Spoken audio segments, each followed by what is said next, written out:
quality of the test. The best way to really find out your number, like most people take an online test because it's easy, right? Yeah, right. It's easiest access. But the best way is to actually go with a trained Enneagram facilitator, coach, somebody who really knows the Enneagram, so they can like talk to you, because a test can't catch like more of the essence of you. It'll catch like how you answer something, but it can't catch like the way you say something. You know what I'm saying? Or the like the motivation you have behind something. Like it can't catch those like small intricacies. And so I work with a ton of people who took a couple of tests and were like, their number was off, and so they was like, I don't know. But then we do a test, and they're like, oh my gosh, like an Enneagram typing interview, like, oh my gosh, I feel seen. And I'm like, good, that's exactly what I want you to feel. Yeah. I'm Andre, and this is the Speak Your Life Podcast, where we talk about everything as it relates to education, careers, values, mentors, and anything to do with purpose. We do this one impactful conversation at a time, whether a solo dolo with yours truly or our amazing guests to share stories, industry insights, encouraging words, and calls to action that can help you get closer to your why. Become a part of the Speak Your Life community by subscribing today to the podcast and following us on Twitter, Facebook, and Instagram at Speak Your LYFE, because life without your why is meaningless.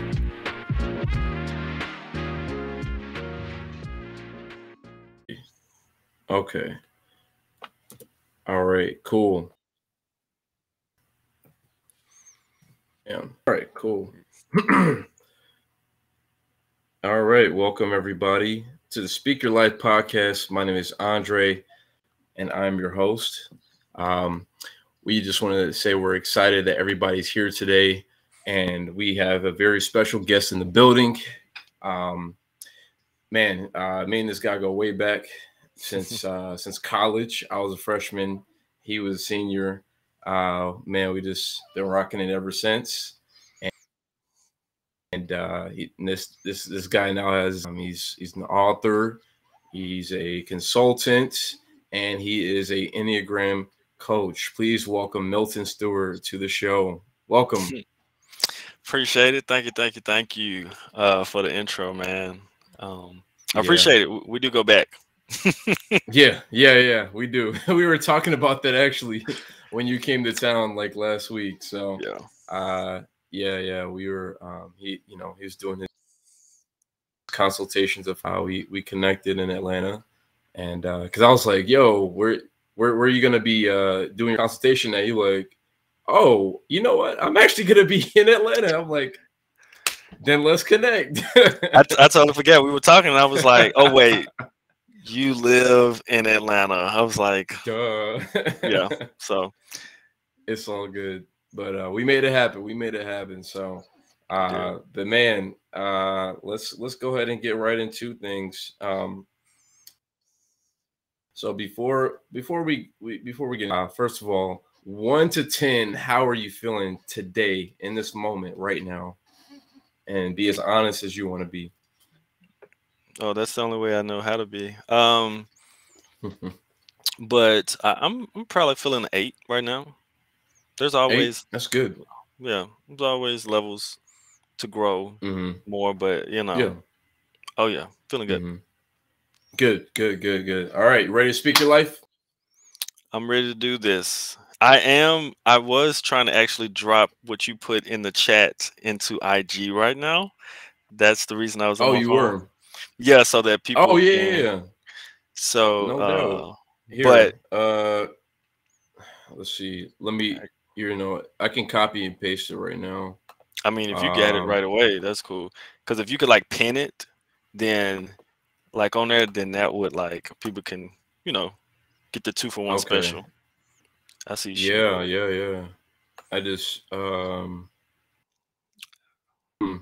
Yes, it told me to share. Okay,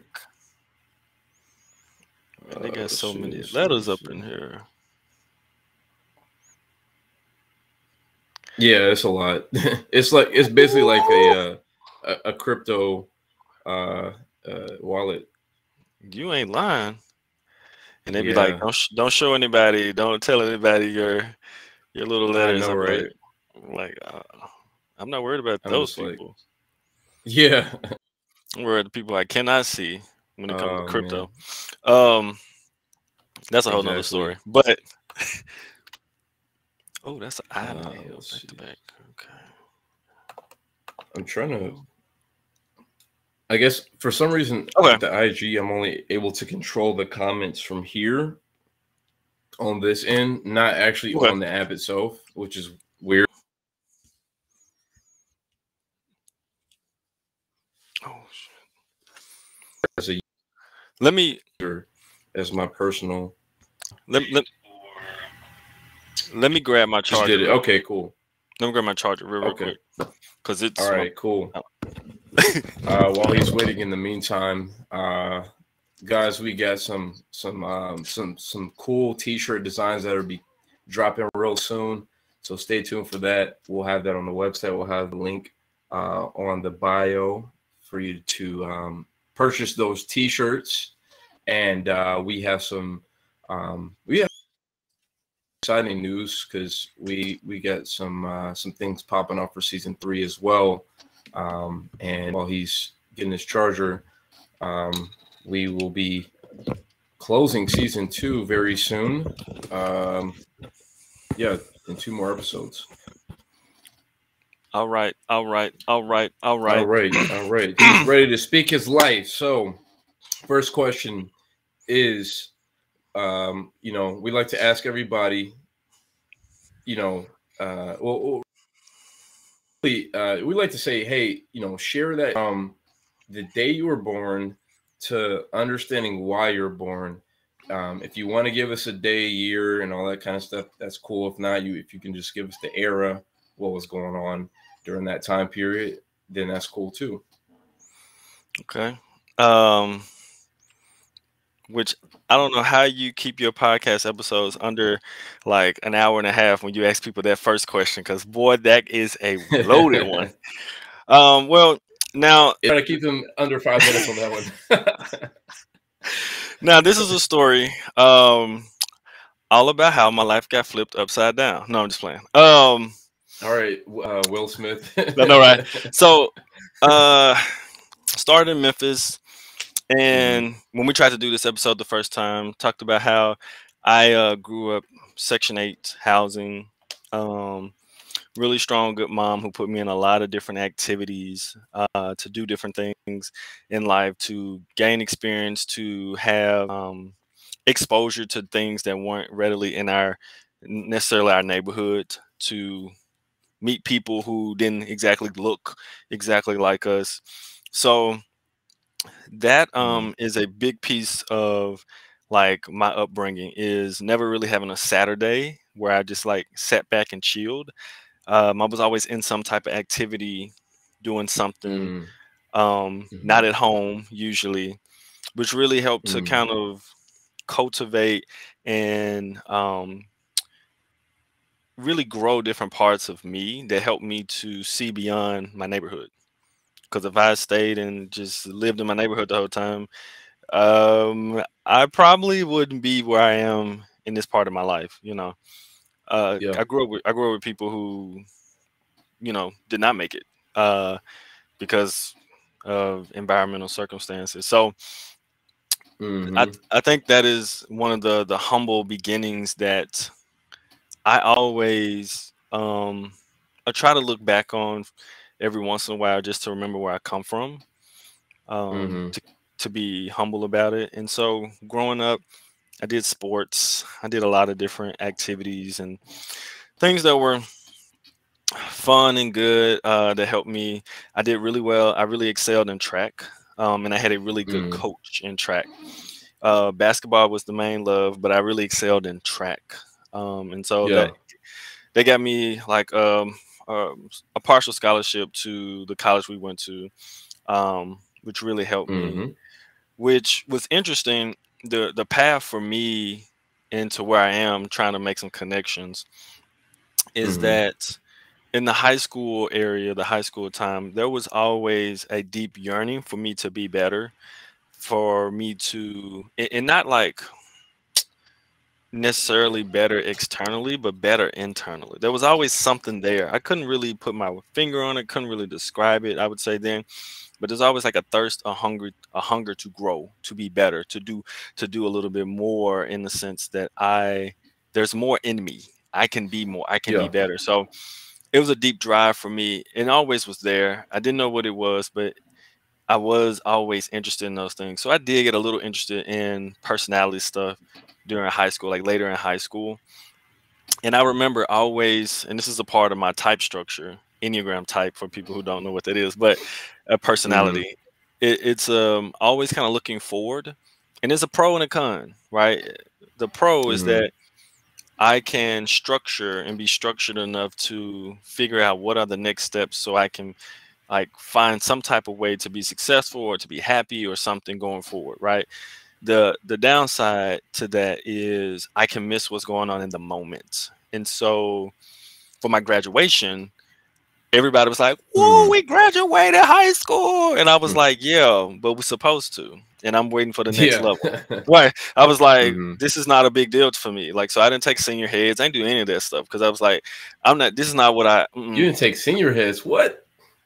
I didn't do none of that stuff. Because it didn't do anything for me. And my focus was past high school. I was like, yeah, whatever. But I got to get to college and I got to graduate from college, because Mm. my dad didn't go to college, and my mom, she only finished certain years of college because she had traumatic experiences in life that kind of shifted her direction. So Mm-hmm. from college, but so I was really like the first person in my small unit to go to college and actually like be able to see it through, because I remember waking up on, because I ran track, and so like we work out Monday through Sunday almost, but we have Saturdays off usually. Mm-hmm. But we would have like workouts on Sundays and stuff. I remember waking up Saturday morning super early on my freshman year to do math because I sucked at math, the math we were doing, and I Okay. knew it. Right, yeah, and I knew in my mind. I was like, and this is when I was an engineer major, by the way, which I'm glad I Mm. didn't stick with that. Yeah. But but That's tough. That's tough. oh yeah, that ain't my jam. No, no, no, no. I like some things about it, but it's not my jam. Mm. And Yeah. I just remember waking up doing math in the morning Saturdays after like a long day of track practice, then trying to hang out with friends, because I said if I fail out of college, I have nothing to go back to. Like, what am I going to do and go back to? What am I going to do? Like, if I'm actually going to make it, like, and so that was like my motivation. It was like, dude, if you Mm. mess this up, what you gonna go do? Yeah. So so I was highly motivated to make it, to succeed, no matter what it was. When it came to like making it past the level of high school into college, and eventually finding something that I would be good or better or great at or whatever. And so through that, Mm-hmm. graduated, speed forward a little bit. We know each other in college. I was a part of quite a few groups and had a little bit of positions in some of those groups, but graduate from college, you know, and go into banking. And so I'm like, Mm-hmm. okay, I'll do this whole banking thing. And boy, did banking not fit my personality. I was like, this is not gonna work. This dude up here hounding me. Like, Why? Why didn't it? Why didn't it? oh, personality wise, it didn't. So I have a Mm. personality that is really attuned to wanting autonomy, wanting Mm. freedom of choice for myself and the Yep. energy to do those things. And so working in a bank, which is extremely structured, which makes sense because you're dealing with money at a high level. And so you can't be all Mm-hmm. willy-nilly, silly-willy, all that kind of stuff. And that was Yeah. fine, but it's also the people that you work with or work quote unquote under.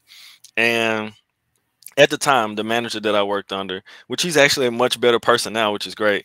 He was It's funny. They're always a better person after you stop working for them. right. His ego was Mm-hmm. very apparent in the way that he managed where I worked at. And I can only deal with someone's ego for so long before I'm like, you know what, deuces. And I was younger too. So part of me was also Mm-hmm. like, you know what, I ain't dealing with this, which was actually turned out to work out. Like God paved the way in a lot of different ways that I didn't realize at the time. But Mm-hmm. he said Mm-hmm. something to me one day, and I wasn't making the money I thought I was gonna make coming out of college. You know, out of college, I thought I was gonna be like, for to come out of college, for make 80, 70K easy. You know what I'm saying? Do my thing. Nah, it didn't work like that at all. So I can't. It usually doesn't. I was like, dang, that's what I'm getting paid. Come on, struggling. Okay, I'm going to grad school while I do this part-time gig at the bank. Okay, so I'm doing that. He says something about like I'm doing my job well, but he wanted me to. I was working in the back at the tubes. He wanted me to like wear these hard shoes that I had, like these shoes that. First of all, I'm sitting in the chair working the tubes. Nobody sees my feet. I'm good. Like you don't need to do that. But he had to make a scene about it, and have to like flex and whatever. And it was like a catapult of different things he had done before. And I was like, okay, this is enough. I'm done. 2-week notice, next day, out of there. I was like, hey, man, this is it. From there, I went to work in education. And this is the same point where, you know, in your life, you don't know where you're going. It's like, I don't know where I'm going, but I'm trying hard. You know, I'm in grad school, and then I'm working a full-time job when I get to the education part. So I'm working with adults. I'm working in education. And not sure exactly, like I said, what's happening, what's going on, but I'm trying and I'm scrapping. And I learned a lot of things there. I grew up a lot there. And that's what helped me a whole bunch. I grew up a lot because I experienced adults in ways that even like working with people in ways that I saw how the ego structure, how people can get in their own way and get mad at you for maybe just being you. And so I had to face that. I had to deal with that. And deal with that with people. Some of the people were like part members of my church. It was kind of crazy. So I grew up church folks. Always the church folks. Unfortunately. But I went through that situation, found out in a roundabout way that one of the people I was working with, because she didn't like how I approached things and my ideas and how much energy I had and I brought to stuff. She thought I was like trying to take over or whatever. She tried to go around my back to the manager and get me fired. And I was like, dang, that's some of the ugliest things you could ever do. Like, is try to go behind somebody's back and get them fired after they've done nothing to you. Like, you know, and so that hurt. But, you know, I talked to, you know, somebody we both know, B. Chris, and he helped me to go to another level of humbleness. Because at the time I was like, I'm being humble. I'm doing my thing. You know, just when you think you got it, you don't have it.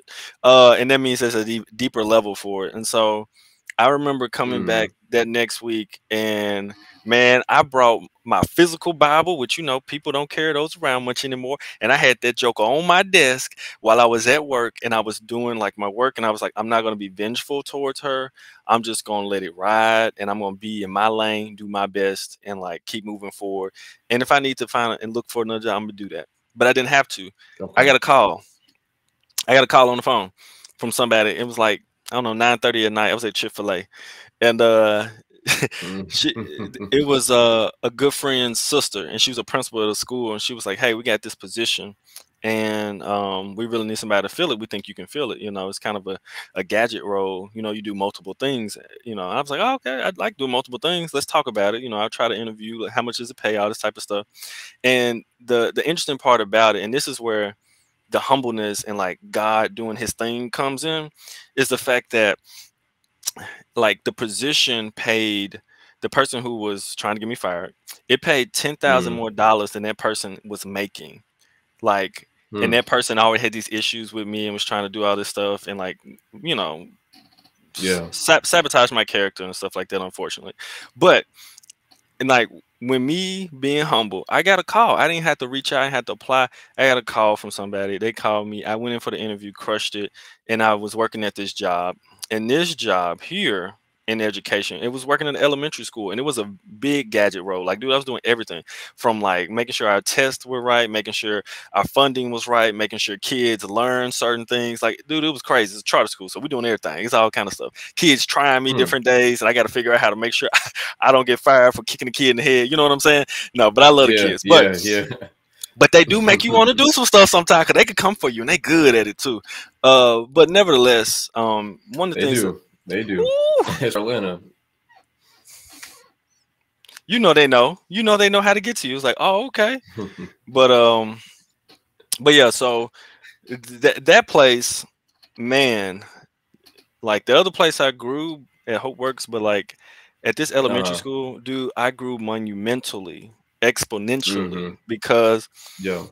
one thing, I never wanted to work with kids. I ain't never in my day said like, "Ooh, I can't wait to work with kids." I ain't never want to work with kids. But what it did is it helped me to get to know That's myself. Yeah, yeah. no, I'm What just it did, it helped me.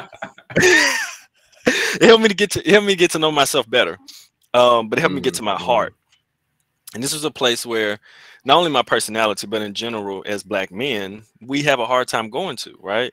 So being able to go to my heart actually helped me develop more and understand myself more. And Mm-hmm. I think this is a big part of what your podcast is about, knowing your why. Like when we can get Yeah. to knowing ourselves, we can get to knowing our why, in my opinion. So it's like I Mm-hmm. got to really know more of myself, which helped me to determine more of the things I want to do in life and actually be where I am today. So connecting that bridge, Mm-hmm. working in the school, it is still difficult, man. It's a show out called Abbott Elementary right now. I think it's fire because I think it gives a really good example of what happens in a lot of elementary schools or schools in general who are underfunded but trying to help Mm-hmm. kids, and teachers and dealing with principals, all this type of stuff. I think it shows a great way. So I I think exactly what was happening in my elementary school and what was going on was kind of a macrocosm of what was going on in the whole school system. And so it made it difficult within our own building because it's just too much stress. It's not enough people, it's not enough resources. The leadership needs a little bit better management of leaders and bringing in people who are a little bit better structures, better cultures. And this is not to fault any of the people who I worked with or worked under, because I love them and they are great people and they're doing the best job they can and they've saved kids' lives a ton. So, but at the Mm-hmm. same time, speaking of the truth, we needed more of those things and all those things to actually have a really true healthy school, uh, consistent culture. So we've got better over the years, but during that, Yeah. I found this thing called the Enneagram. I was at B Chris's house and they pulled out this blue book and we took a personality test. And I was like, yeah, I love personality tests, whatever. And I took it and it described me in ways that no other personality test has described me in my life. It hit me up like when people don't see me and what people don't see that I do or go through or move. And I was like, dang, what in the world is this? They watching me. They Um, are. right. So I had to go do my research. So I got real interested. And what happened was I was so interested and I brought it to the school and I said it so much. Eventually, they let me do a presentation on it for the teachers and the staff, and they loved it. They absolutely loved it. I remember, dude, I was like nervous doing it and I had all these thousands of slides and I was like, man, this might be too many slides and stuff. But I had a really good time and they loved learning about it. And I just knew a little bit then. But what that did, Mm-hmm. it carried over. It carried over. I went and got a career coach after that because I said, I'm good working here. I love the kids. I love the family things, but it's draining all the energy and life out of me. And I'm meant for more. I'm meant for more than where I am, and I've served my due diligence in this place that I'm in my time here. Like I've done a good job here, and I've outgrown this role, and the Mm-hmm. capacity. And so I realized that. And so I got a career coach, went through her program, and at the end of it, I was like, dang, I could do this. I need to be a career coach. This would be good. Like I feel like this. Yeah. And I would just use the Enneagram instead of using like MBTI or StrengthsFinder or something like that. I just use Enneagram Mm-hmm. because I feel like it's way better. But um, and I was actually Mm-hmm. discouraged. I was discouraged by the career coach. She was like, I don't know if you want to do that. And I think she felt like I was going to take her clients, her potential clients, I guess, um, which was interesting. So I was like, well, that's not going to happen. But eventually, I went to another business group to help you build your business called Co-Starters. And I was like, I'm gonna be a career coach, so I want to help build my business. I want to learn how to do it the right way. And eventually, I talked about the Enneagram so much, them folks was like, bruh, why don't you just be an Enneagram coach? And I was like, that exists? Went around, Googled it, man. It exists. Not only does it exist, it's like a real true heavyweight thing, and people are doing amazing work with it. So Mm-hmm. reached out to Mm-hmm. a woman in Nashville, man. Connected with her, Sharon K. Ball,